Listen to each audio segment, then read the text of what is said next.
National Prayer Day munange bwe budde nga 3 mu December ovayo owangudde obuyinza yabukuwadde okumenya n'okusuula n'okusimbuliza amalozi mbosimbe mukisawe on. Praise the Lord. I greet you in the name of our Lord Jesus Christ. My name is Pastor Cindy Kiganda.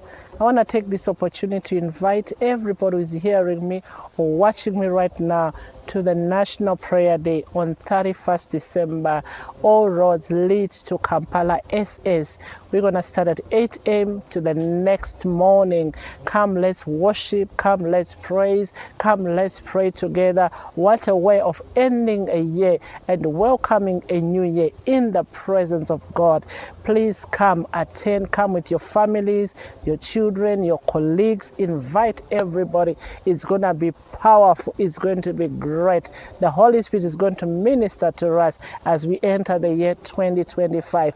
The Lord is gracious. Don't miss it for anything. Entrance is free from 8 a.m. to the next morning, 6 a.m.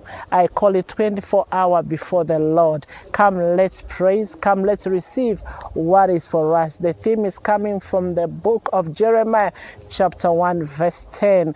It's going to be powerful. It's going to be great. Don't miss it for anything. The National Prayer Day on 31st December. God bless you and see you there.